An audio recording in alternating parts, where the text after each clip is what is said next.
आपने कहा आप 1.5 साल तक डिप्रेशन के फेज में थे लाइफ में, और सेम टाइम पे आपको लगता था कि आप बहुत जिंदा दिल आदमी हैं, बहुत खुशमिजाज हैं, आप कभी डिप्रेशन में जा नहीं सकते, राइट? तो वो जो फेज आया लाइफ का कि आप डिप्रेशन में, आप सोचते थे नहीं जाएंगे, डिप्रेशन में गए, डिप्रेशन से बाहर निकल के आए, तो जाहिर सी बात है जो विचार पहले के रहे होंगे, जो एक आइडियोलॉजी रही होगी, उसमें बहुत सारे बदलाव आए होंगे। तो वो बदलाव क्या रहे, और मतलब क्यों, मतलब थॉट प्रोसेस जो आया आपका, पूरा इंसिडेंट में कुछ घटनाक्रम जानना चाहता हूँ उसके बारे में। और ये सवाल इसलिए भी इंपॉर्टेंट है क्योंकि जिस लाइक यूपीएससी के बच्चों का पढ़ाते हैं, और बहुत सारे स्टूडेंट्स मतलब जब इस फेज में जाते हैं, जब फेलियर आ रहा होता है लाइफ में, घर के तमाम मुश्किलें होती हैं, तो वो ऐसा फेज उनकी लाइफ में थोड़ा आता है, तो उनको भी कुछ सीखने को मिले उससे, कि वो इस तरह की सिचुएशन को ना बच पाए, मतलब इस तरह की सिचुएशन से। मैं डिप्रेशन में तो एग्जैक्टली नहीं गया था, लेकिन डिप्रेशन जैसी स्थिति उसको कह सकते हैं, क्योंकि टेक्निकली डिप्रेशन थोड़ा सा एक बहुत कठिन अवस्था होती है। मैं एंग्जाइटी से थोड़ा आगे की अवस्था में था, और प्योर डिप्रेशन शायद उसको नहीं कहना चाहिए। सिचुएशनल डिप्रेशन एक चीज होती है, कुछ कुछ वैसा मामला था।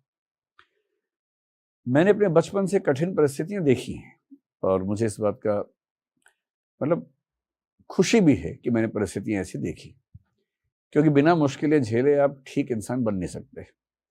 और अगर आपको सब कुछ ठीक ठीक मिल गया जिंदगी में, तो आप खुद ठीक नहीं बन पाएंगे, ये भी सही बात है। तो मुझे परम तत्व ने, ईश्वर ने, प्रकृति ने, जिसको आप मानते हो, उसने भरपूर ऐसी परिस्थितियां दी जिनको झेलना, जिनसे लड़ना अपने आप एक चुनौती हो सकती है। मसलन मैंने 17 साल की उम्र में नौकरी करनी शुरू कर दी थी, सेल्समैन की नौकरी की। तब बुरा लगता था, अब सोच के अच्छा लगता है। उद्यम भी किया, कई ऐसे काम किए जो थोड़े से मुश्किल होंगे 17 साल के बच्चे के बारे में सोच के, क्योंकि अब मेरा बेटा लगभग 16+ साल का है, और मैं सोचता हूँ कि अगर उसको वो सब करना पड़े, तो मैं नहीं चाहता कि उसको सब करना पड़े, कोई भी पिता नहीं चाहेगा, लेकिन हाँ, मेरी स्थिति ऐसी थी कि मुझे करना पड़ा, और मुझे अब लगता है कि अच्छा होगा। मजे की बात है कि उस दौर में मुझे डिप्रेशन कभी नहीं हुआ, शायद इसलिए कि उस उम्र में हमारे अंदर जोश बहुत ज्यादा होता है, हम बड़ी बड़ी चुनौतियों को आराम से झेल पाते हैं, तो शायद मुझे उस समय उत्साह ही रहता था, डिप्रेशन नहीं होता था।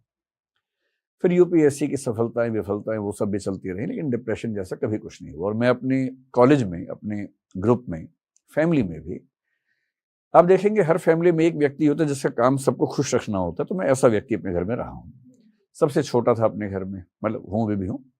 अब तो खैर बच्चे अगली पीढ़ी के हो गए, उससे पहले तक मैं सबसे छोटा था अपने परिवार में। मैं अपने दोस्तों में भी वो व्यक्ति था जो सबको खुश रखने के लिए कुछ ना कुछ उद्यम करता रहता है, हंसी मजाक करना, जोक्स क्रैक करना, कुछ ना कुछ करते रहना, वैसी प्रकृति मेरी थी। इस सब से सबको ऐसा लगता था, और मुझे भी ऐसा लगता था कि डिप्रेशन तो बकवास बात है। कोई मुझे बोलता था कि एंग्जाइटी है, डिप्रेशन है, तो मैं वैसे ही जवाब देता था जैसा हमारे घरों के बड़े बूढ़े दिया करते हैं कि अरे पागलपन है, कुछ नहीं होता, ये सब ये बेकार की बातें होती हैं, ये किताब की बातें होती हैं, कुछ नहीं होता ये सब। सच में ऐसा लगता था। फिर क्या होता है कि जिंदगी में जब पहली बार आपको झेलते हैं, तो समझ में आता है कि चीजें उतनी आसान है नहीं जितनी आप समझ रहे थे। ये बात शायद 2015 के आसपास की है, और मैं आपसे पहले ही कह रहा हूं कि मैं उससे पहले बहुत बुरी बुरी स्थितियां झेल चुका था, मुझे कभी एंग्जाइटी नहीं हुई थी, क्योंकि जनरली मैं मतलब मजबूत दिल का व्यक्ति हूं, इसमें कोई दुविधा मुझे नहीं है। 2015 में मुझे कुछ लोगों ने कहा कि अब आपको राजनीति में जाना चाहिए, और मेरा शुरुआती जीवन में सपना था राजनीति में जाने का, अब नहीं है। 2015 में मुझे लगा कि चलो एक प्रयोग करके देख लेते हैं। चीजें जिंदगी में वेल सेटल्ड थी, लगभग सब कुछ वेल सेटल्ड था। जब सब कुछ सेटल्ड हो, आप फाइनेंशियली भी ठीक हो, सामाजिक सम्मान भी ठीक ठाक हो ही आपके पास, तो व्यक्ति की भूख राजनीतिक ताकत की बचती है।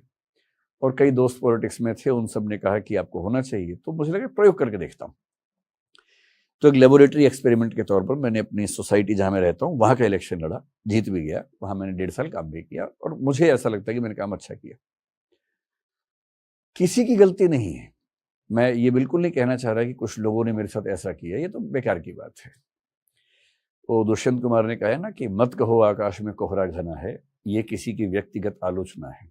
तो मेरी रुचि दूसरों की आलोचना करने में है नहीं, मेरी रुचि अपने आप को परखने में है। पहली बार एक नया फेज मेरी जिंदगी में आया। मैं बहुत डेमोक्रेटिक आदमी हूं, मतलब ऐसा मुझे लगता है।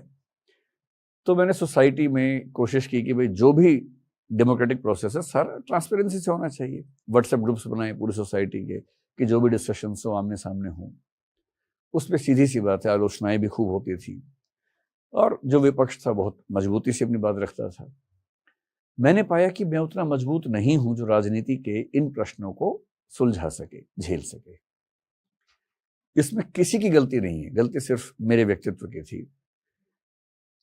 तो मुझे लगता है कि मैं सामाजिक जीवन की उन चुनौतियों को झेलने में उतना सक्षम उस समय नहीं था कि इस तरह की हजारों आलोचनाएं, हजारों संदेहों को, आप ठीक काम करें तब भी कोई आप पे आरोप लगा दे, सरेआम आरोप लगा दे, कुछ भी आरोप, चोरी का, डकैती का, आपने पैसा खा लिया, ऐसा आरोप बातचीत में कोई लगा दे। मैं आदी था नहीं उस चीज का, अभ्यस्त नहीं था। टीचर होने का एक बुरा पक्ष ये है कि टीचर क्लासरूम में तानाशाह की तरह होता है, कम से कम भारत में तो होता ही है, और तानाशाह के सामने कोई कुछ बोल नहीं पाता है। तो लंबे समय तक टीचिंग करने की वजह से मुझे बहुत आदत रही नहीं थी कि कोई मेरा बहुत खराब तरीके से विरोध करे और मैं उसको सुनूं, झेलूं, ऐसा अभ्यास नहीं था। तो मैं उस समय थोड़ा सा एंग्शियस होने लगा, मुझे इस बात से परवाह होने लगी कि इतने सारे लोग मेरे बारे में गलत सोचते होंगे, जबकि मैं अपने होशो हवास में कोई गलत काम नहीं कर रहा था, पूरी ताकत से अच्छा ही काम करना चाह रहा था। मैं जूझता रहा। जिस दिन मैंने वो पद संभाला उसके करीब 15 दिन के बाद मुझे तबीयत खराब होने लगी। इतनी खराब हुई कि मुझे कई चेकअप करवाने पड़े, एमआरआई हुआ, सीटी स्कैन हुआ, पता नहीं क्या क्या हुआ, कुछ निकला ही नहीं, सब ठीक था। अंत में एक न्यूरो साइंटिस्ट ने, या आप कह सकते हैं न्यूरोलॉजिकल एक्सपर्ट ने इस बात को पहचाना और कहा कि आप एकदम फिट हैं, केवल आपको किसी बात की एंग्जाइटी परेशान कर रही है। तो मैंने बताया कि हाँ ऐसा हो सकता है। तो उन्होंने कहा आप 7 दिन के लिए मोबाइल फोन छोड़ दीजिए। मैंने 7 दिन के लिए फोन छोड़ा और उन 7 दिन में मुझे कोई दवाई नहीं खानी पड़ी। मुझे तो बड़ा सिंपल सा है, केवल फोन छोड़ना है, पर फोन छोड़ना आसान नहीं था। मेरा सारा काम धंधा उसी पे टिका हुआ था। तो धीरे धीरे समझ में आया कि अगर मैं इस दलदल से बाहर नहीं निकलूंगा तो मैं अपने साथ अन्याय कर बैठूंगा। डॉक्टर ने कहा कि अगर ये फेज लंबा चल गया तो आप दवाइयों के हैबिचुअल हो जाएंगे, ये ठीक नहीं है। तो काफी लंबे विचार विमर्श के बाद ये तय हुआ कि जो गली मेरे लिए ठीक नहीं है उस गली में क्यों कदम रखना। तो फिर मैंने पूरे होशो हवास में अपना इस्तीफा दिया, ये कह के कि मेरे स्वधर्म के अनुकूल नहीं है, मेरे व्यक्तित्व के अनुकूल नहीं है कि मैं ये काम करूं। मैं अपनी ताकत से जो कर सकता हूं करता रहूंगा, लेकिन मैं इस पद पर रहकर ये काम करने के पक्ष में नहीं हूं। और बहुत इंटरेस्टिंग बात है, इस्तीफा देने के 6-7 दिन के बाद से दवाइयां छूट गई, उसके बाद से आज तक मैंने दवाई नहीं खाई उस चीज की। तो ये सिचुएशनल आप कह सकते हैं एंग्जाइटी डिप्रेशन था कि एक खास परिस्थिति ने मुझे वैसा बना दिया था। अब सवाल है कि इससे मैंने क्या सीखा या इसके कुल मिला के टेक अवेज क्या हैं।